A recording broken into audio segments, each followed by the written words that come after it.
provinces. York controlling 4, and I control 5. And that's the entire British Isles. Next Monday, we'll be continuing Knights of Honor. And I don't know what I'll do. I may take over the British Isles. I may break my non-aggression pact with York and try and take them out, though they've already proved themselves to be very powerful. Or I might assimilate Wessex and then move on to the mainland, maybe attack the superpower that is France right now. The mainland of Europe is under heavy rebellion. Peasants are very unhappy and forming large groups, and even nobles, knights, feudal knights, and bowmen, a whole variety of things, are also rebelling. And so I might actually attack the mainland. You'll have to tune in on Monday to find out. But it should definitely be an interesting experience, as if you recall, I took over Scotland, which was originally the Highlands. I can't do anything with a chairlift. Gosh darn. I don't want a chairlift. I'm just kind of sitting here because there's not much to do and I don't have enough money to build another roller coaster. So when I get like 10 or 12,000, I'll start to work on another one of these wooden roller coasters. Assuming we do that before it hits year 3. But again, on Knights of Honor, I declared war on the Highlands. Well, first I declared war on Lothian, which I took with a surprise assault on their town. It was one of the easiest battles I had ever fought. And I was really cocky, and so I decided to attack the Highlands. The Highlands ended up taking Lothian from me, which is actually right below them. No, this is in Scotland. Pretty much all of Scotland. So when the Highlands took Lothian, the Highlands being northern Scotland and Lothian being southern Scotland, they reunited the entire kingdom and created Scotland. And so I was no longer at war with the Highlands, I was at war with the Scottish. And for those of you that saw it live, or if you didn't see it live, go check it out on my YouTube page. Again, youtube.com/magicmerliny, right up here, right next to my mouse. You would have seen that eventually, slowly but surely, I wore down the Scottish and then ended up taking over all of Scotland.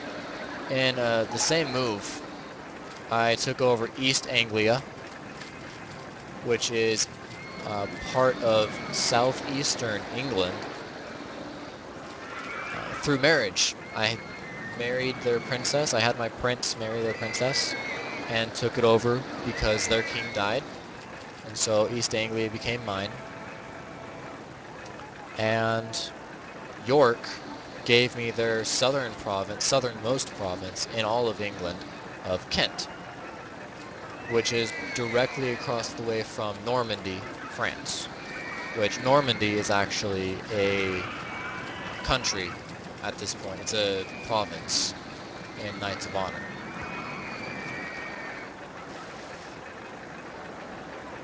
And so as soon as I finished the war with the Highlands, I already had 5 strong provinces and was good to go.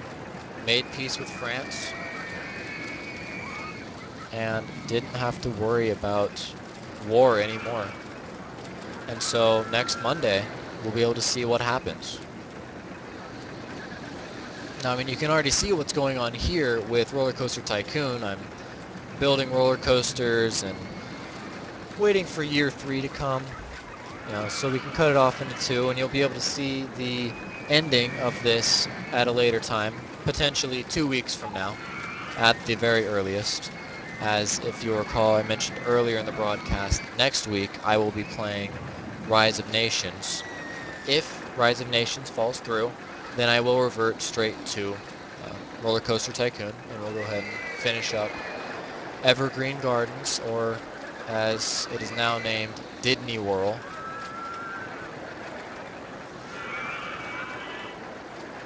And tomorrow, I will be playing Dwarf Fortress. Now, more on Dwarf Fortress. I'll be playing vanilla, first and foremost. That means no texture packs. That means no cheat codes, no altering the files other than one specific part of the file. The part I'll be editing for my Dwarf Fortress is the population cap. The current population cap for Dwarf Fortress is 200 dwarves. That is to say, when you're in Fortress mode, you can only have 200 dwarves. At most. I'll be editing that to 30,000. Okay, that is 30,000 will be the maximum population I can have. So hopefully I'll never hit 30,000. But that basically means I'll have an unlimited potential population, which to me makes it more fun. I like seeing how big I can get my fortress. Now for Dwarf Fortress tomorrow, I won't be playing Fortress mode. I'll be playing Adventure mode. I'll start the world at 15 or 25 years in, maybe 50, I don't know, I haven't decided yet.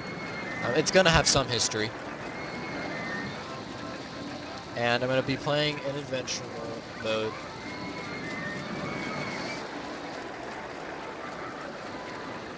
There are no drift tracks in Dwarf Fortress. I'm not sure what you're referring to there, chat.